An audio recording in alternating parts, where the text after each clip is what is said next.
The air in King's Landing smelled of ash, blood, and betrayal.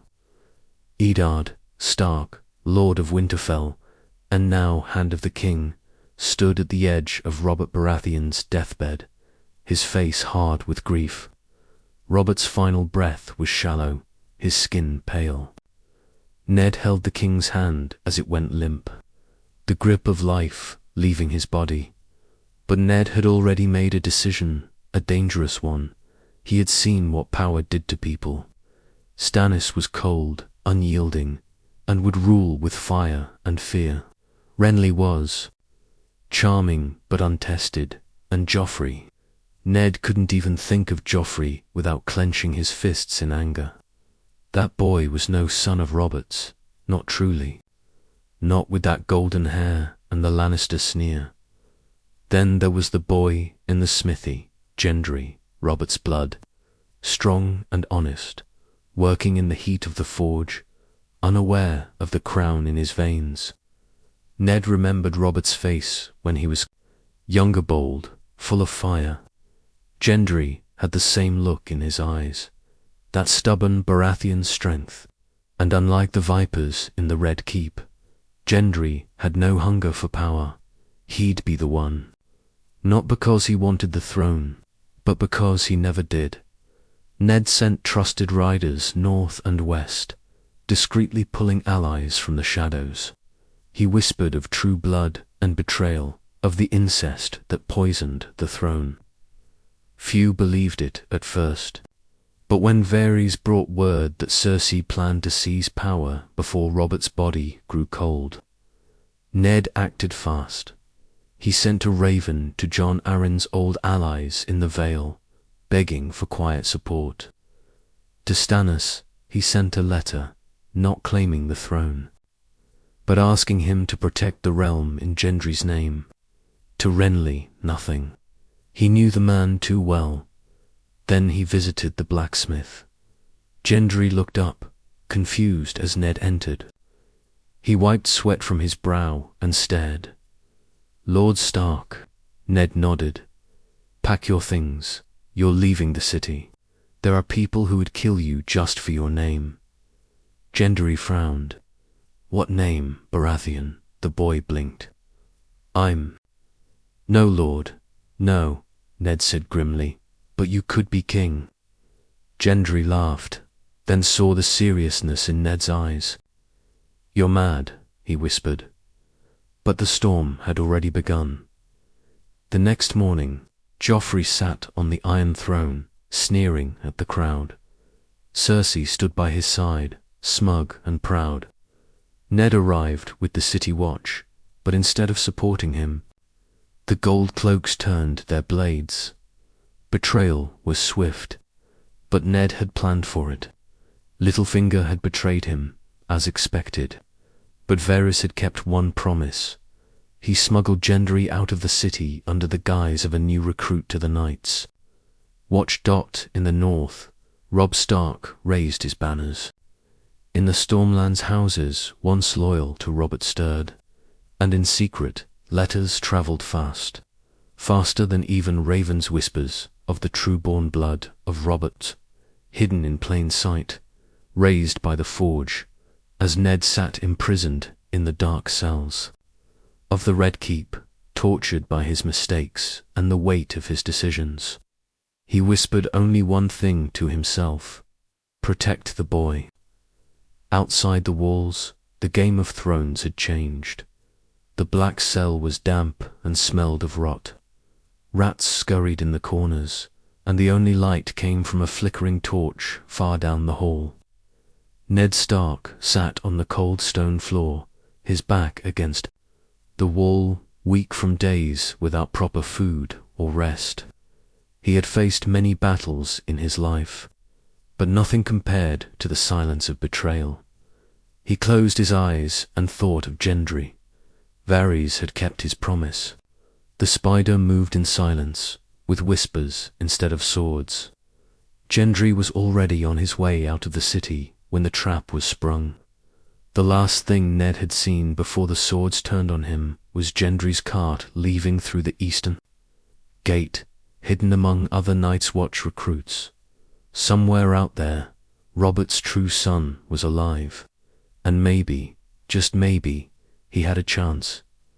In the north, Robb Stark had declared his banners. The news travelled slowly, but even the rats seemed to know it.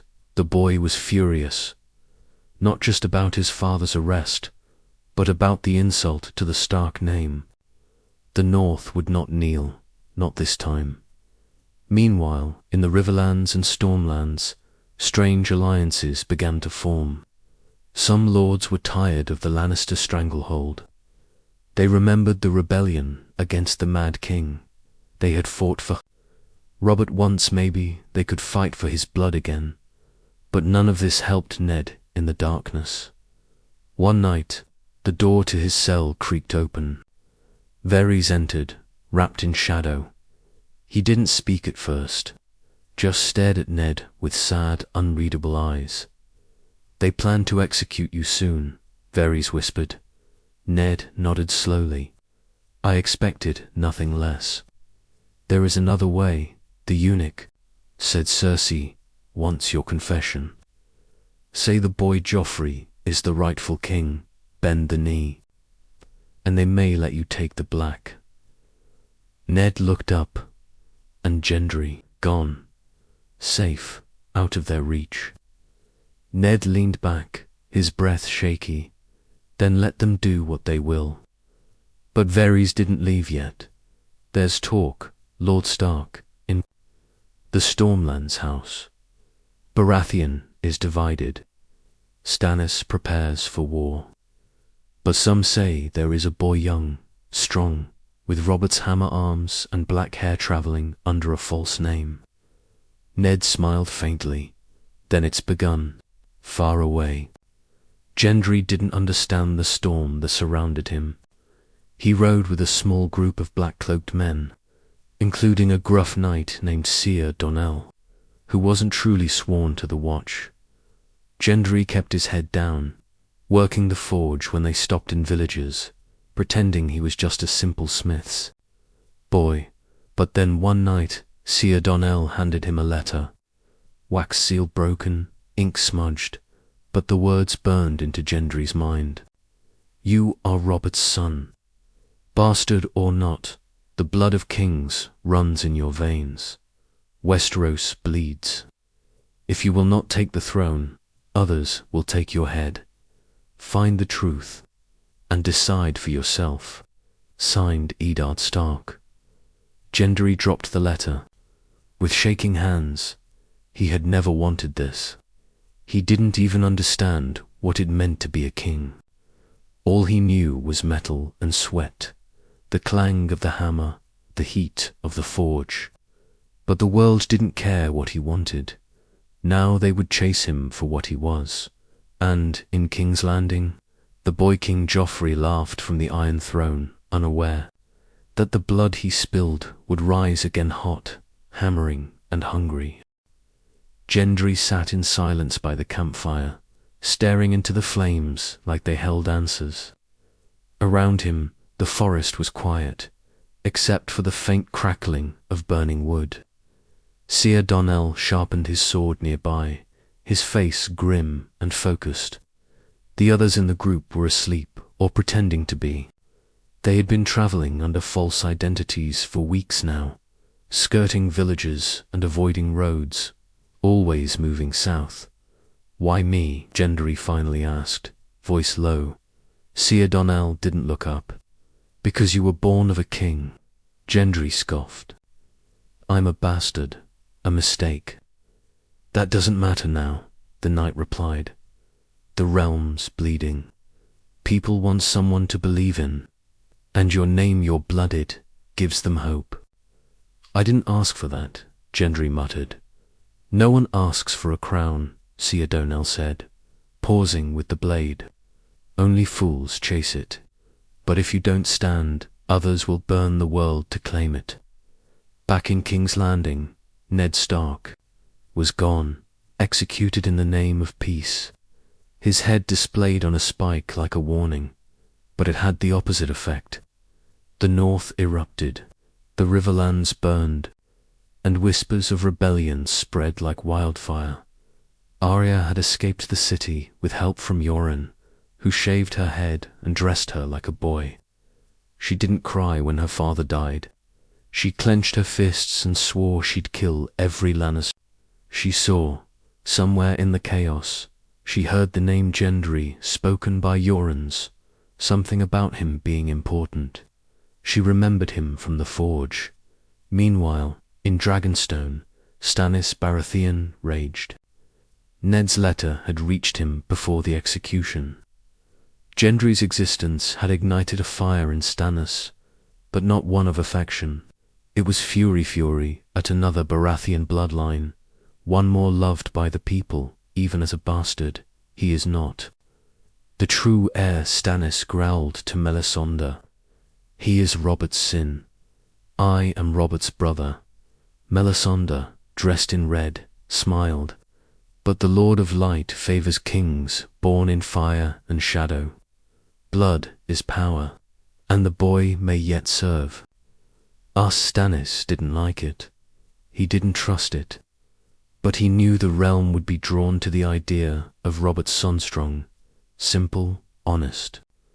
A smith's hammer was easier to love than Stannis's cold justice in the Stormlands. House Tarth, House Selmy, and smaller lords began quietly discussing unity. They didn't want Lannisters. They didn't trust Stannis's fiery gods. But a son of Robert, a Baratheon who knew the common people, he could unite the houses, Lord Selmy said, old but wise. He could end this war before it begins. And so, the hunt began, not to kill Gendry, but to find him, protect him, shape him into something greater. But not everyone wanted him crowned. Cersei heard whispers. Varys fed her bits of truth wrapped in lies. A boy, somewhere in the south, a bastard of Robert. They want him to sit where Joffrey sits. Cersei's fury knew no bounds. She summoned bounty hunters, gold cloaks, even whispered to Qyburn to prepare solutions. She wouldn't let her golden child be threatened not by some black-haired bastard from the gutters of King's Landing. Gendry didn't sleep that night, not from fear, but from the weight of what was coming. I don't want a throne, he said again. Seer Donnell replied softly, that may be the very reason you deserve it. And far across the sea, a dragon queen heard a name in bastard king, born of Robert, chased by fire and steel. The game had changed. The pieces were moving. And Gendry Baratheon, once just a blacksmith's apprentice, had become the realm's most wanted crown. The rain came down hard as Gendry and his small group reached the outskirts of a ruined village near the Blackwater. Rush. They took shelter in a half-burned stable, soaked to the bone. Seer Donnell coughed heavily in the corner, his strength fading after taking an arrow to the side days earlier, during a skirmish with gold cloaks. Let me see it, Gendry insisted. Kneeling beside him, Donnell gritted his teeth. It's too deep. You patch it, we ride on. No more stops. But they both knew he wouldn't last much longer. Gendry's hands, rough from years at the forge, trembled as he tried to press cloth against the wound. Why are you doing this? You don't even know me. Donnell's eyes softened. I knew. Your father, he was reckless, arrogant, and cruel at times. But when he fought for people who couldn't. I see some of him in you. And a little of Ned Stark, too. That's worth bleeding for. Gendry turned his face away, blinking fast. This wasn't the life he wanted. Yet here it was cut through with blood and loyalty, with choices that felt heavier than steel. Across the continent, alliances shifted like sand. In Riverrun, Catelyn Stark listened as word reached her. Ned was dead. Robb was marching, and a boy named Gendry, Her husband's last gamble was now in the crosshairs of the throne. "He's just a child," she murmured, but the lords around her didn't care. To them, he was a symbol. In King's Landing, Cersei's paranoia deepened. She screamed at Pycelle, smashed a goblet of wine across a servant's face, and ordered more spies to be sent to the Stormlands and Riverlands. "Find the bastard. I want his head on a spike next to Eddard's." Joffrey just grinned like a wolf, drunk on his own power. He didn't understand that a boy like Gendry could end his rule not with armies, but with the truth of his blood. The truth scared Cersei more than any blade. Meanwhile, Stannis made his move. His fleets sailed toward the Stormlands, and his Red Priestess burned statues of the Seven. The people didn't cheer. They watched in silence, unsure if this was salvation or another curse. But Gendry's name was whispered in taverns and camps, not just as a king, but as a chance for something different. "He worked the forge," they said. "He knows the lives we live." Back in the ruined stable, Seer Donnell finally gave out. He died quietly before dawn, his sword by his side. Buried him in the wet earth, marking the grave with a piece of broken shield. He sat by the fresh mound for hours. A rider approached at midday, a girl with a shaved head and cold eyes. Gendry stood, unsure whether to draw his sword. "I know you," the girl said. "You were the smith's apprentice in the Red Keep." "Arya," he breathed. She didn't smile. "You need to come with me. My brother's army is moving, and you need protection."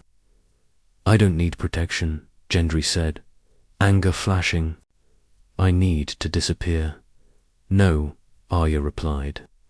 "You need to survive, because you're the last thing this realm hasn't broken yet." He looked at Hearth, this tiny, fierce girl who had lost more than he could imagine, and nodded. The time to run had ended. Now it was time to choose who he would become. Gendry rode beside Arya through the dark woods of the Riverlands, his thoughts a storm of doubt and dread. They travelled with a handful of stark loyalist, silent, hardened men who treated Arya like she was a queen in rags. Gendry didn't ask questions. He was too busy wrestling with the weight of what lay ahead. "You've changed," Arya said one evening, breaking their silence as they set up camp. "So have you," he replied. Arya gave him a rare, sad smile. "We all have. War does that." Gendry nodded. "I don't even know who I am anymore." Arya's expression turned sharp. "You're Gendry Baratheon. You carry Robert's blood. You've got more claim to that throne than any lion cub sitting on it. I didn't ask for that. No one ever does." The next day, they arrived at Robb Stark's war camp. It stretched like a sea of tents across the valley, filled with the clatter of steel and the low hum of war songs. Gendry expected a cold welcome, maybe even hostility. Instead, the men looked at him with something close to awe. When Robb came out of his tent, he studied Gendry with quiet intensity. He was taller than Ned, leaner, his eyes more wolf than man now. "You're him," Robb said, "the bastard of Robert Baratheon." Gendry nodded, unsure what to say. Robb didn't waste time. "I don't care what blood's in your veins. Care what kind of man you are. Can I trust you?" "I'm not here to be trusted," Gendry replied, surprising himself. "I just want to survive."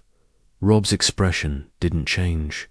"Then stand beside us, because if you don't, you won't survive." Gendry was given a forge to work in. He thought it might be a way to fade back into the shadows, but word spread. Lords and soldiers came to see him not for blades, but for who he was. Some knelt, some questioned. All of them watched. Why don't you claim the throne? One old knight asked him. Gendry shrugged. What makes you think I want it? The knight leaned close. That's what makes you different. That's why people believe in you. But not everyone wanted to believe. At night, men whispered of betrayal, that Gendry would turn on the Starks, that he was a Lannister trap. One morning, someone tried to poison his food. Arya caught the cook before the tray even reached him. You're not safe here, she hissed. You're not safe anywhere. In the east, Daenerys Targaryen had learned of him through her spies. Another pretender, she said, but her tone lacked fire. A blacksmith king, curious. Tyrion, now her advisor, raised an eyebrow. He might win hearts, if not battles. Daenerys narrowed her eyes. He'll have to choose, bow or burn. Back in the Riverlands, Red Priestess arrived in Robb's camp under the banner of peace. She brought no homage as fire and riddles. She asked to speak with Gendry. I see shadows in you, Melisandre said when they met. You carry king's blood, power, fire.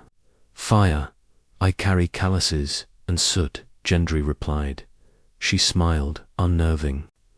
You will face fire soon, Gendry Baratheon. The fire will judge your worth. He turned away before she could say more. He didn't want to hear about fate or flames. That night, he stood alone outside his tent, watching the stars. The realm was cracking, the crown poisoned, and armies were closing in from every direction. Stannis from the east, Lannisters from the south, and dragons from across the sea, and him just a smith with a name he never asked for. But tomorrow, he'd march with Robb, not as a king, as a man who refused to kneel. The banners rose at dawn, wolves and stags flying side by side, flapping wildly in the cold wind as the combined armies of the north and the Riverlands prepared for battle near. The trident, Gendry, stood beside Robb Stark, armored but uncertain. His hands felt heavier than ever, not from the weight of the hammer at his side, but from the responsibility that seemed to grow heavier with each heartbeat. Robb glanced at him. You can still leave, disappear. No one will stop you, Gendry. Shook his head. They've already started dying for me. I won't run now. Arya stood nearby, blade on her hip, eyes like stone. Good, because they'll come for you whether you fight or not. On the other side of the battlefield, the Lannister host gathered. Tywin was dead by then, poisoned in his chamber by a whore he thought he owned. Rumors said it was Varys who planned it, or maybe Tyrion. It didn't matter. Jaime led now, reluctant but deadly. Beside him, Cersei watched from a distant ridge, her eyes bloodshot, her fingers trembling with wine and fear. The boy King Joffrey wasn't there. He had been stabbed by one of his own guards in a fit of madness weeks before. A monster dies. By the hands of his own, the Septons said. Poetic justice. Cersei mourned him with silence and more wine. The throne was vacant, the realm in chaos. Gendry didn't want the throne, but war didn't ask what you wanted. The battle was swift and brutal. Steel clashed under grey skies. Men screamed. Horses fell. The trident turned red again, like it had fought Rager years ago. Gendry fought like a man possessed not to win a crown, but to protect the people who had bled for him. He saw Robb go down, speared through the thigh. Arya vanished into the melee, cutting her way through like a ghost. And Gendry, he found himself face to face with Jaime Lannister. You're Robert's son, Jaime muttered, blood dripping from his mouth. I'm no king, Gendry spat. No, Jaime agreed, but you might have been better than the rest. They fought against sword. It wasn't clean. It wasn't glorious. In the end, Gendry's hammer cracked Jaime's sword arm. He could have finished him, but didn't. "There's been enough killing," he whispered. Walking away, the battle ended with the Lannisters retreating. The Starks had held the field, but at a terrible cost. Thousands dead. Robb near crippled. Arya missing that night. In a blood-soaked tent, the remaining lords gathered. They looked to Gendry not as a warrior, but as a symbol. "You've bled with us. You've fought beside us," Lord Tully said. "You're Robert's son. Take the crown." Gendry looked at the iron circlet someone had placed before him. It wasn't gold. It wasn't polished. It was rough, beaten together from swords of fallen men. He touched it once, then pulled his hand back. "I'll help rebuild," he said quietly. "I'll lead if needed, but I won't wear that. Let the people decide who their king should be. Not birth, not war." And they listened. Years passed. Gendry helped forge peace, not swords. He was named Lord of Storms Endraforged, the Baratheon house, not with nobility, but with justice. He married no princess. He ruled no kingdom. But people remembered his name, not as King Genda, as Gendry the smith, who could have been a king, but chose to be a man instead. And for the first time in years, Westeros began to breathe.